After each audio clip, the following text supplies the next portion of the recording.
Now, this Friday, England face India in the fourth test of what's an intriguing series. After going 1-0 up with a famous victory in Hyderabad, England are now 2-1 down following that humiliating 434-run defeat in the third test, their largest defeat in terms of runs since 1934.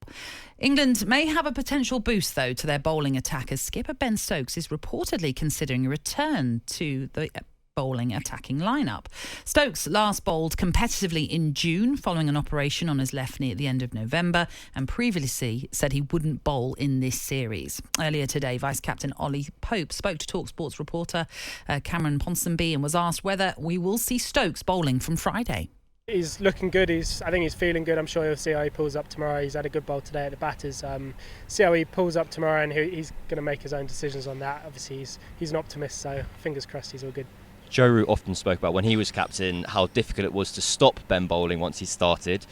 You're the vice captain here. Are you prepared to rip the ball out of Ben Stokes' hands if and when you're required to? I'm not going to say rip it out of his hands. I can give him a bit of friendly guidance on the pitch, but I know what his competitive edge is like on the pitch. So I think he's going to be sensible with his knee. There's a reason why he had that surgery. He wanted to get it 100%, and if he's feeling 100%, then I think that's the main thing.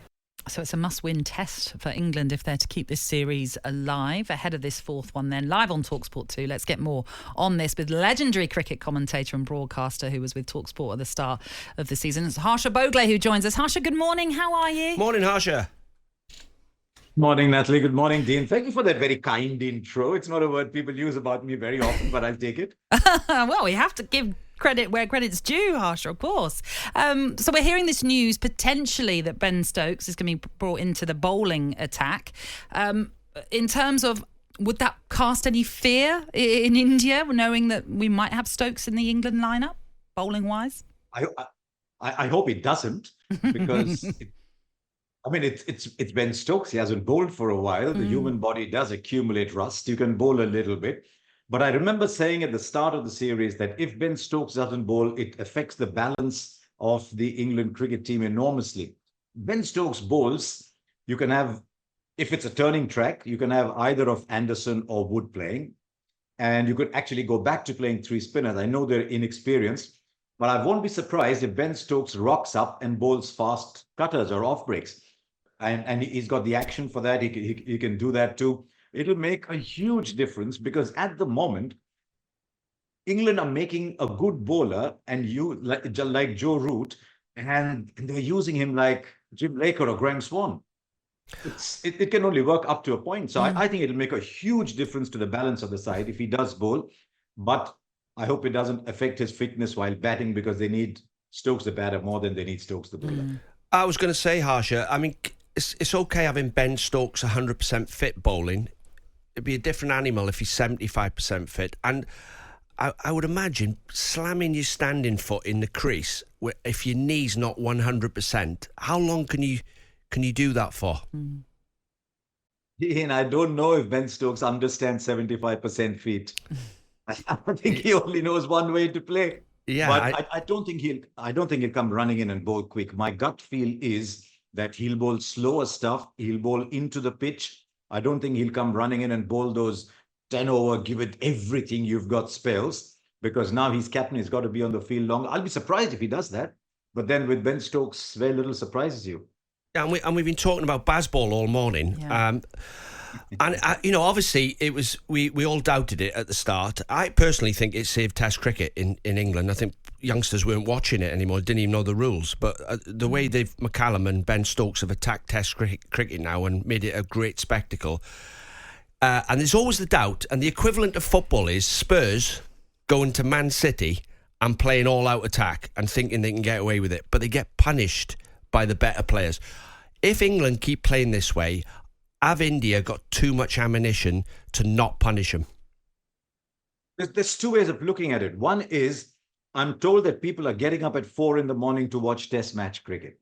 And Test match cricket could do with as many people watching as possible. England have come to India and played normal, traditional, almost attritional Test match cricket and have lost. So they might as well come and put some fear in the enemy camp with what they are likely to do. Whether they have the skills against this it's a fair point. But I still think this gives England their best chance of winning. I mean, look at the 100 Ben Duckett made. Every time Ben Duckett defends, he looks about a tenth of the player. When he's attacking, he just looks a completely different beast.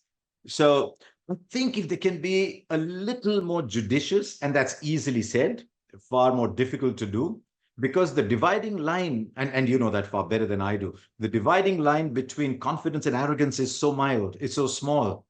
And that if you switch over into arrogance, I thought England might have gone there in their utterances. I don't know if they went there in terms of their actual playing.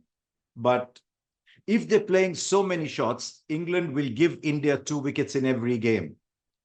And that is something they've got to be comfortable doing. One of the big news lines with regards to India is the fact that Jasprit Bumrah, the world's number 1 test bowler, is being rested. What's the thinking behind that? I mean, I'm just thinking, go across to some of the great old England fast bowlers and tell them that someone played 3 test matches and needs a rest, and they'll tell you how many overs they bowled in county cricket. You know, remember, I mean, if Fred Truman was around to answer that, he would have spluttered into his coffee for a week. But I think they need to manage their play far more than before, because they're playing different formats, they're traveling a lot more.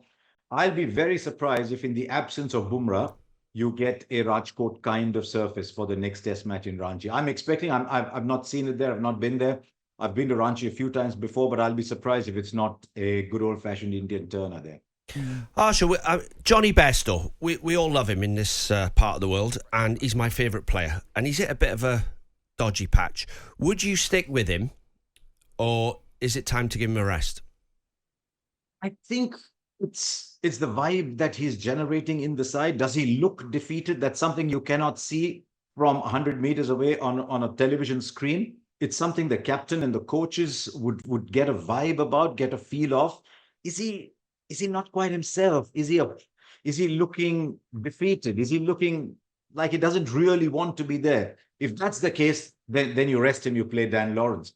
But otherwise, it'll be very unlike Stokes and McCullum if they leave Bairstow out of this one.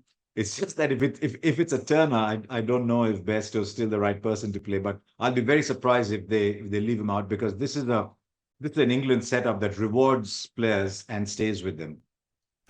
Well, I'm going to say it again, Harsha. Legendary cricket commentator and broadcaster, Harsha Bhogle. Thank you very much for being with us. Can I buy you a coffee? Can I buy you a coffee next time I'm in here? Or maybe a little bit more. Harsha, why not? We'll make it a date. Thank you very much, Harsha Bhogle, joining us. Don't forget, you'll be able to tune into talkSPORT 2 on Friday for Ball by Ball commentary of that must-win 4th test. Now, coming up, it's the moment we've been all waiting for. Pearl and Dino, our new feature. And this week, Dino is reviewing... I'm intrigued to see or hear your review of the cult hit Saltburn. That's next. On AM, on DAB, via the talkSPORT app and on your smart speaker. talkSPORT.